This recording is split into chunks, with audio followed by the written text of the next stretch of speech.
पार्वती प्रभाव वर्णन। श्री सूत जी बोले, इसके पश्चात अपने वरासन पर बैठकर देवों के राजा इंद्र पूज्यमान हुए और अप्सराओं के समुदाय गंधर्व सिद्ध विद्याधर के द्वारा वे सैन्यमान हुए। सहस्त्रों अनुचर देवगण महान ओज वाले निर्जल गण जो संख्या में 33 करोड़ थे, वे महेंद्र देव उन सबसे परिवारित हो रही थी। वे फिर उस समय में बृहस्पति जिनमें अग्रणी थे, ऐसे महर्षियों के सबके द्वारा अभिषिक्त हुए। पुनः त्रिलोक्य में इंद्रदेव ने अकंटक राज्य किया। उस समय राज्य की प्राप्ति कर लेने वाले सुरों के अधिप के दर्शन पाने के लिए मुनि लोगों ने भी वहां पर आगमन किया।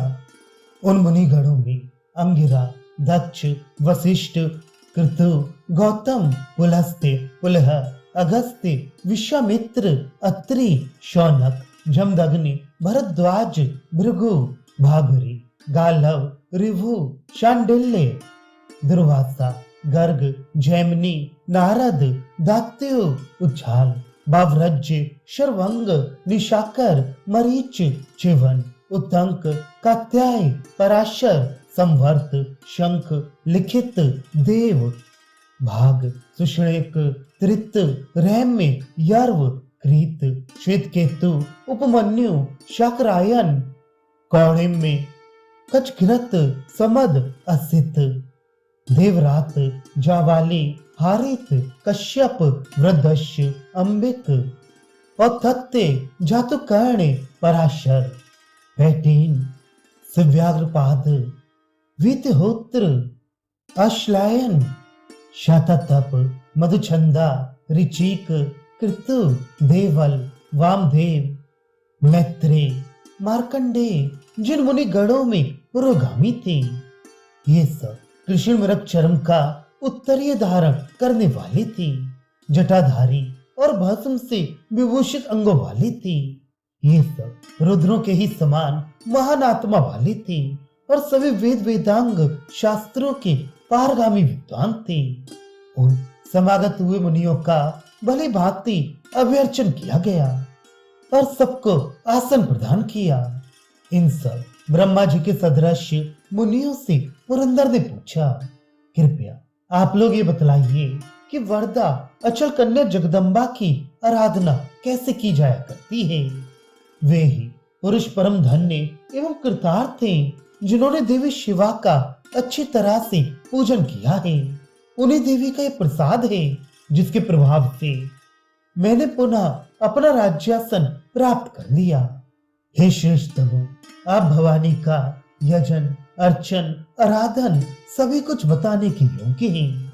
इंद्रदेव के द्वारा इस प्रकार से पूछे जाने पर उन मुनियों में परम श्रेष्ठ मुनियों ने सर्वप्रथम उस शिव के स्वरूप वाली शर्वाणी देवी को नमस्कार किया और फिर उत्तर दिया, हे शिक्षिपति, वे पुरुष परम धन्य और कृतार्थ जीवन वाले हैं तथा परम साधु हैं, जो भक्ति भाव से नित्य ही परमेश्वरी पार्वती देवी का नित्य ही यजन किया करती हैं। चंडिका में समर्पित मन वाले यहाँ पर कर्मों को करते हुए भी इनका यजन करती हैं। वे संसार में किल विषयों के द्वारा बाधित नहीं हुआ करती हैं, जैसे जालों के द्वारा सूर्य की किरणें कभी बाधित नहीं हुआ करती हैं। जो लोग नित्य ही परमेश्वरी का स्तवन किया करते हैं, उनकी आयु, आरोग्य, सुख, सौभाग्य और वर स्त्रियां लिया करती हैं। प्रजापति ने यही बताया है कि उसमें अक्षय पुण्य होता है, जिसके केवल नाम के उच्चारण से ही सब अघों का संचय क्षीण हो जाता है। मनुष्य देवी के यजन से कल्याण प्राप्त करता है। ऐसी उस देवी शिवा का कौन मूढ़ होगा जो आराधन नहीं करेगा। जो मूर्ता से इनका समाराधन नहीं करते हैं, वे पशुओं के ही तुल्य मानव हुआ करते हैं, अथवा ये मृत के शवों की ही भांति हैं, जो कि सभी चेष्टाओं से शून्य हुआ करती हैं। जो महामोह आर्या परमेश्वरी पार्वती देवी का अभ्यर्चन नहीं किया करती हैं, जो कि अचिंत्या सत्स्वरूप वाली शाश्वती और विश्वतोमुखी हैं। जो लोग यहाँ संसार में स्वर्ग और अपवर्ग अर्थात मोक्ष दोनों को प्रदान करने वाली शिवा देवी का समार्चन किया करती हैं, वे परम धन्य एवं महाभाग्यशाली प्राणी होती हैं। तप, तीर्थ, दान और बहुत अधिक दक्षिणा वाले यज्ञों के करने से उस गति को यहाँ प्राप्त नहीं किया जाता, जिसको कि केवल गिरि कन्या अंबिका के स्तवन करने से ही प्राप्त किया जा सकता है। जगदम्बा के भजन से मनुष्य सभी कामनाओं को प्राप्त कर लिया करता है, जिन जिन की वे मन में इच्छा किया करता है। व्रत, उपवास और पूजाओं के द्वारा महेश्वरी का समाराधन करके मनोरथों को पाने का परम लाभ होता है। हे देवेंद्र, जिस व्रत के द्वारा वे देवी पार्वती बहुत ही शीघ्र प्रसन्न हो जाया करती हैं और जो उल्का नौमी नाम वाला है और सभी पुण्य फलों के प्रदान करने वाला भी है, अब आप उसका श्रवण कीजिए। उस नौमी तिथि में भगवती शर्वाणी ने महिष आदि महान असुरों का समर में हनन किया था। हे इंद्र, इसी कारण से वे नौमी तिथि उनकी प्रिय होती है। आश्विन की शुक्ल पक्ष की नौमी के दिन में प्रियतात्मा वाला हो जाए। नौमी तिथि में प्रातः स्नान करके व्रतगण और देवों का यथाक्रम अभ्यर्चन करके तथा गुरु वर्ग में जो मनुष्य हो उनका भी यजन करके पीछे महिषासुर के घात करने वाली महादेवी का अर्चन करना चाहिए। पुष्प, धूप, दीप, नैवेद्य, दूध, जल, दधि और फल आदि के द्वारा भक्ति भाव से इस प्रकार से अर्चन करके फिर प्रार्थना करनी चाहिए। श्रद्धा से संपन्न प्रयत व्रतधारी को अमुक मंत्र से प्रार्थना करनी चाहिए। हे वृत्रारे, हे महिषी के हनन करने वाली, हे महामाई, हे चामुंडे, हे मुंड दैत्य का घात करने वाली, मुझे द्रव्य, आरोग्य और विजय प्रदान करो। हे देवी, आपको नमस्कार है। हे महेश्वरी, भूत, प्रेत, पिशाच, राक्षस, देव, मनुष्य और संपूर्ण भयों से मेरी सदा रक्षा करिए। सभी मंगलों के मंगल करने वाली, हे शिवे, आप सब अर्थों के साधन करने वाली हैं। हे उमे, हे ब्रह्माणी, हे कौमारी, हे विश्व रूपे, आप मुझ पर प्रसन्न हुई। फिर इस प्रार्थना करने के पश्चात कुमारियों को भोजन कराकर उन्हें आच्छादित वस्त्र आदि का दान करना चाहिए। वर्ण के अनुसार कुमारियों को भोजन कराकर उनमें देवी के स्वरूप बाल समझकर क्षमापन करें। कुमारी संख्या में 9 हो या 7 हो अथवा एक ही हो, जैसी भी अपनी आर्थिक स्थिति हो उसी के अनुसार करें। भगवती शिवा देवी तो श्रद्धा के भाव से ही प्रीति को प्राप्त हुआ करती हैं। इस विधि से 1 वर्ष पर्यंत प्रत्येक मास में इस व्रत को करना चाहिए।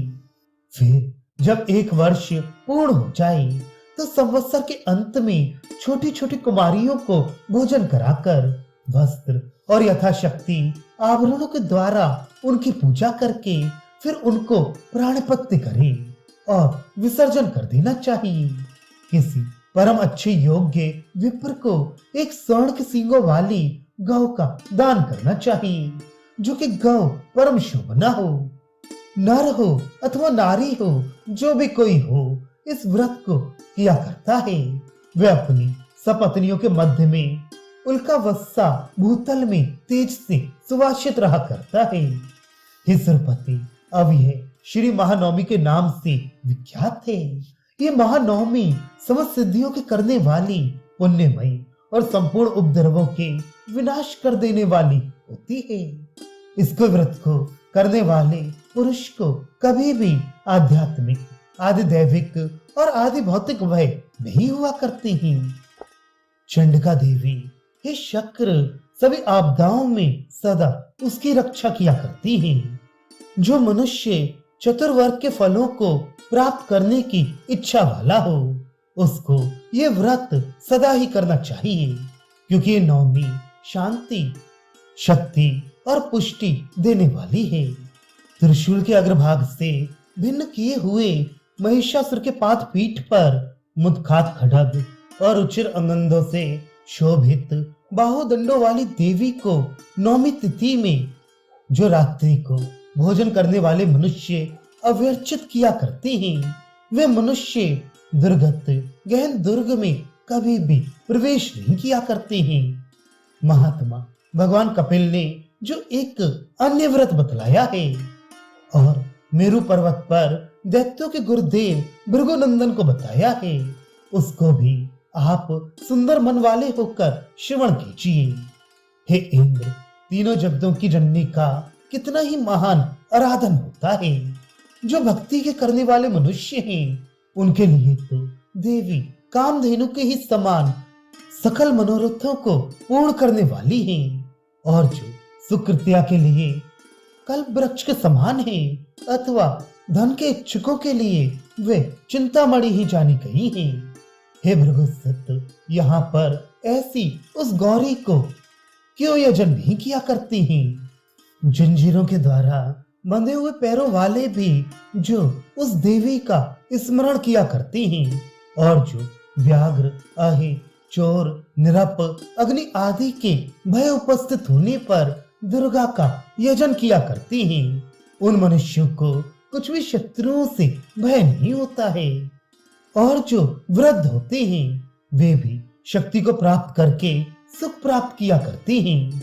हे भार्गव, आर्य, गिरजा के प्रणति के प्रसाद वाले मनुष्य पर वृद्ध दैव भी अवश्य ही कुछ प्रभाव नहीं किया करता है। मेधा का समय जिनका समीप है, ऐसी वनराज को ऊंचे दर्जे की ग्रीष्म भी पल्लवों के उपचय से उपचित कर दिया करती है। विधाता ने ललाट पट्ट में अपने हाथ से जो दैव अक्षर लिख दिए हैं, जो कि किए हुए पापों के लिए एक निबंधन स्वरूपी होती हैं, उन सबको भी भगवती गौरी के प्रसाद से जनित प्रभाव से मनुष्य समस्तों को तुरंत ही एक बार में परमार्जित कर दिया करता है। ये एक अत्यंत विचित्रता है, क्योंकि भाग्य में लिखा हुआ जो कभी भी मिटा नहीं करता है और अवश्य ही भोगना पड़ता है, वह भी गौरी के प्रसाद के प्रभाव से तुरंत ही नष्ट हो जाया करता है। ऐसी देवी के प्रसाद में अद्भुत शक्ति है। वे देवी के प्रसाद करने वाले मनुष्य जिन पदों में सफल होते हैं, उनके पास अतुल धन होता है, उनका बहुत यश भी हुआ करता है, और उनका बंधु वर्ग कभी सीमित नहीं होता है। वे ही पुरुष परम धन्य हैं, जिनके निवृत्त आत्मज वृत्ते और धाराएं हैं, और ये सब जिनके लिए सदा ही अभ्युदय के प्रदान करने वाले हैं, जबकि गिरजा देवी उन पर प्रसन्न हो जाया करती हैं। जो पुरुष भवानी के आयतन और गोपुर को श्रेष्ठ पताकाओं से सजाया करते हैं और सफेदी से लिप्त कराया करते हैं, वे चंद्र के समान अयोध्या भवन में जो अति विशाल होता है, उसमें सौख्य, राज्य, श्री, काम सबकी इस भूमंडल में प्राप्ति किया करते हैं।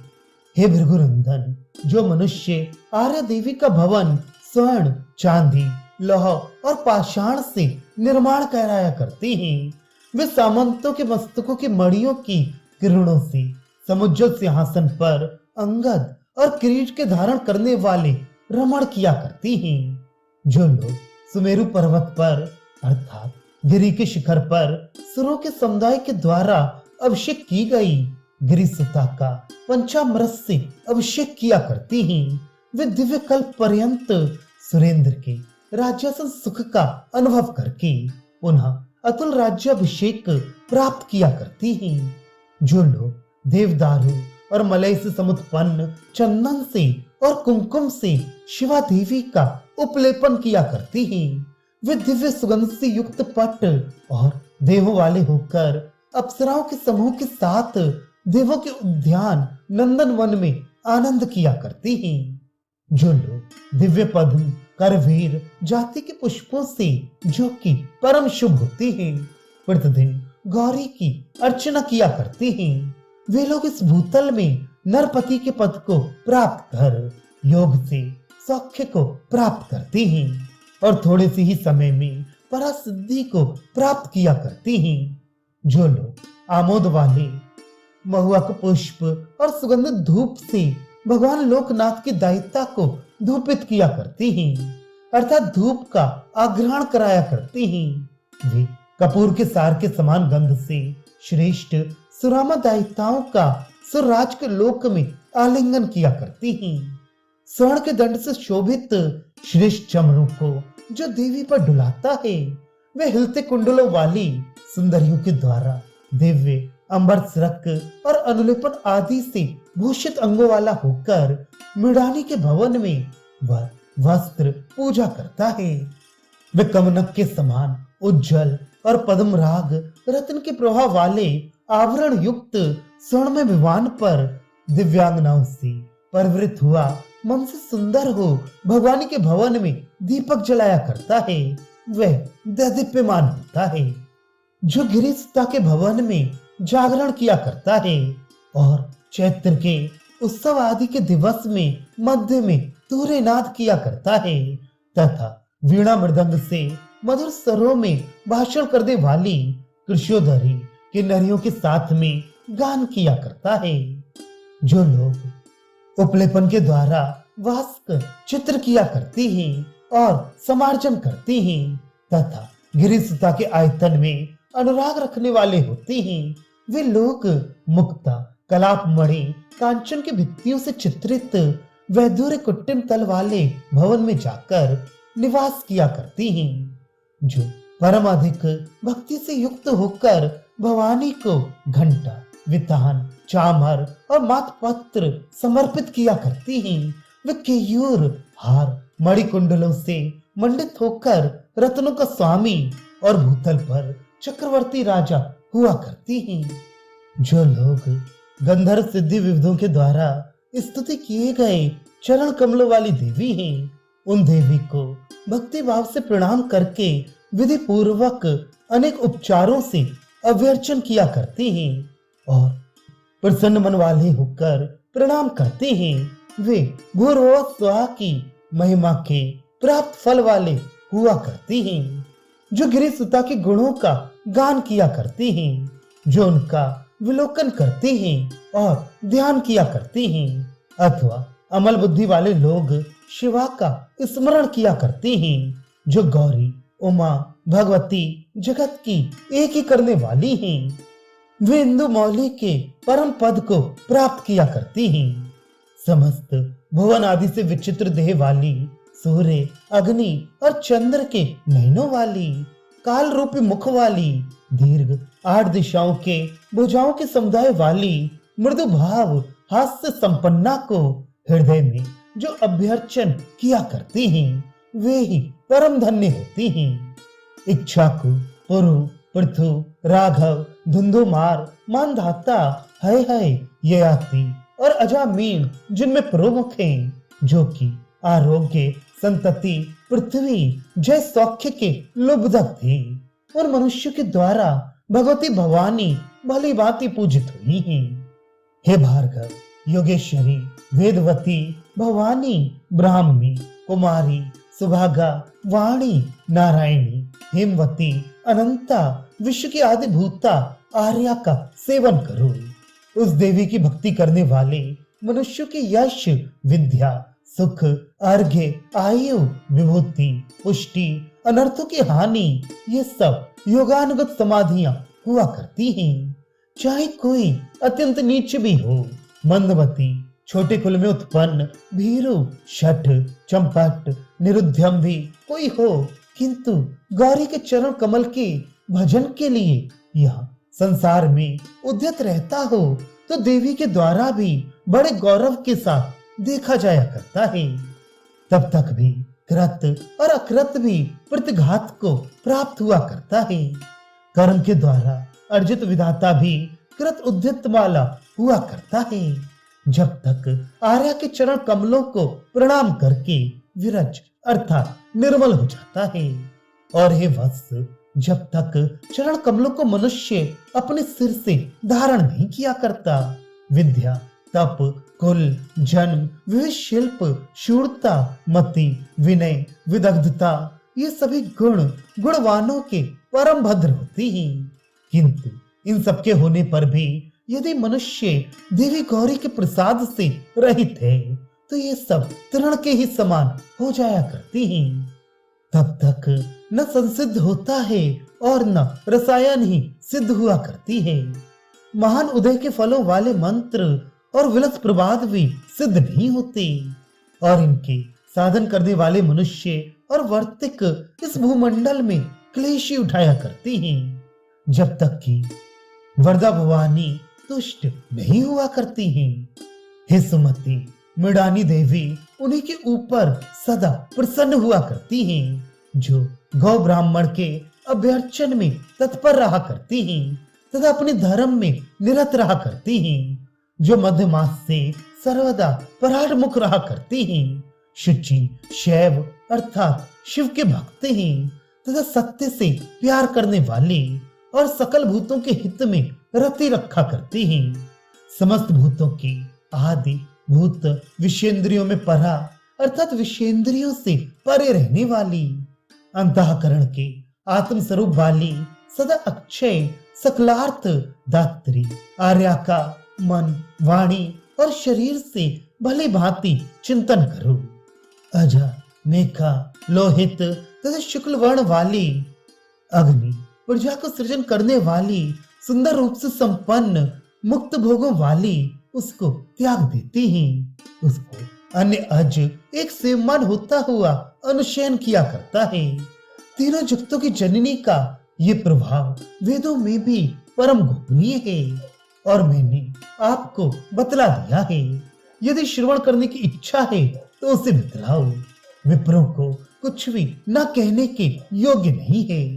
जो मनुष्य इस वितानाख्य नामक भवानी के स्तु का श्रवण करते हैं अथवा पढ़ते हैं, वे यहाँ पर अक्षय काम सुख का भोग करके अंत समय में भगवान शिव के परम पद को प्रयाण किया करते हैं। श्री सूत जी कहते हैं, इस प्रकार मुनिगणों के कहे हुए को भगवानी के शुभ चरित को पुरंदर ने श्रवण किया। हे द्विजो, इंद्रदेव ने श्रीमान होते हुए भी इसको परम भक्ति के साथ सुना और उसी समय में उस महेंद्र देव ने परमेश्वरी पार्वती देवी का समाराधन किया। उसने देवी से विविध वरदान भी प्राप्त किए और फिर कंटक रहित राज्य किया।